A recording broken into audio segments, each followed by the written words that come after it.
Hello, I'm Kathy Mooney. I teach at Boston College's School of Theology and Ministry. Authority figures command a lot of our attention. TV, radio, social media, and many of our own conversations revolve around politicians, business leaders, and even church leaders. Closer to home are the authority figures in our own immediate lives, in our communities, workplaces, and homes. And most of us exercise authority of some sort as parents, teachers, supervisors, trusted friends, and so forth. It's worth pondering how we think about and exercise authority. Are you eager to have more authority?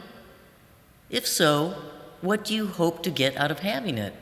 Admiration? Power to accomplish something? What is true authority? The two outsized authority figures in today's gospel, Jesus and Simon Peter, reveal something profound about the exercise of true authority, including our own. At first glance, it seems that the authority of both Jesus and Simon are on the upswing, and that is what the world usually admires: get more power, command more attention. Jesus seems to do this in the gospel. He questions his disciples, "Who do people say is the Son of Man?" The disciples offer up the names of several prophets, such as John the Baptist and Jeremiah. Jesus then pivots and asks, "But who do you say that I am?" Notably, Simon speaks up before the other disciples. He says to Jesus, "You are the Son of the living God," a title that seems to go further than Son of Man because it underlines the intrinsic connection between Jesus and the living God. And Simon also calls Jesus the Christ, that is, the Messiah. Now, the Messiah is more than one of the great prophets. Indeed, he is the one about whom the prophets prophesied. By calling Jesus the Messiah and the Son of the living God, Simon acknowledges that Jesus has authority over all the prophets and, indeed, all humankind. And in return for having correctly identified the authority of Jesus, Simon seems to get a quid pro quo. And isn't that how authority often works in our world? You do something for someone powerful above you, and they, in turn, give you a leg up on the ladder of success. Jesus gives Simon two things. First, he gives him a new name, Peter, which means rock. It's worth noting that Rock, unlike the nickname Rocky today, was not a personal name at this time in history. It simply meant rock. Why would Jesus think this was a good new name for Simon? Well, it recalls a parable earlier in the gospel that contrasts the foolish person who builds a house on sand, which storms can destroy, with the wise person who builds a house on rock, which is thus able to withstand calamities.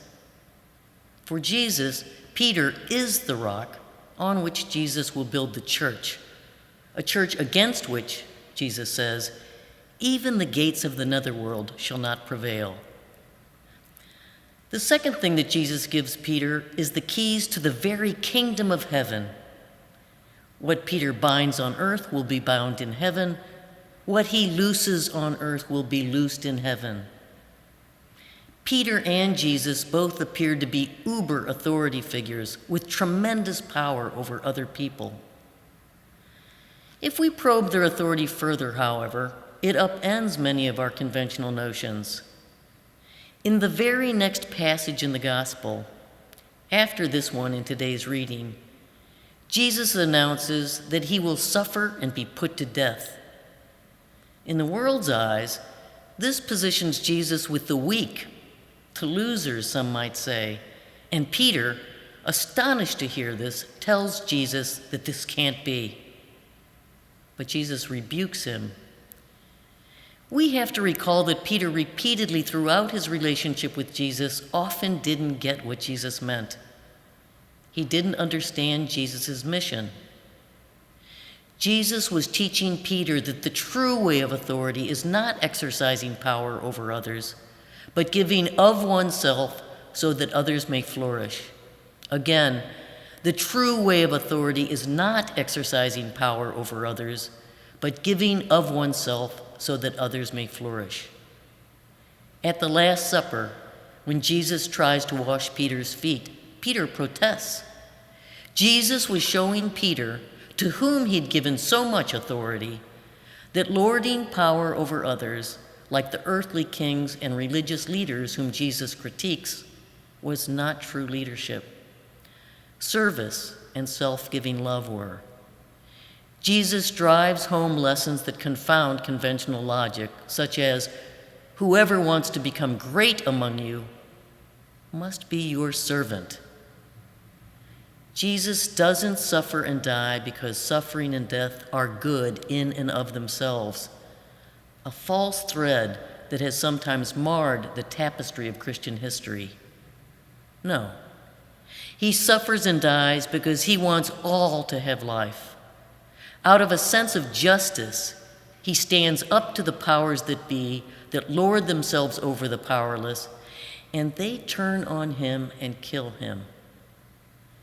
The kingdom whose keys he grants to Peter will not be a kingdom of alpha authoritarians having their way with everyone under them. He is grooming Peter and the rest of the disciples for a new kind of kingdom, a kingdom of doing justice out of love for others. Today's gospel still speaks today, so consider again the authority figures who populate the world and national stage, civic, church, and media personalities. And consider those you meet in your communities and workplaces. Most importantly, consider your own attitude toward gaining and exercising authority. How, like Jesus, can we, even at great risk to ourselves, stand up to today's kings and Pharisees ready to oppress others? And how, like Jesus, can we let love and life-giving service be the hallmarks of our own exercise of authority?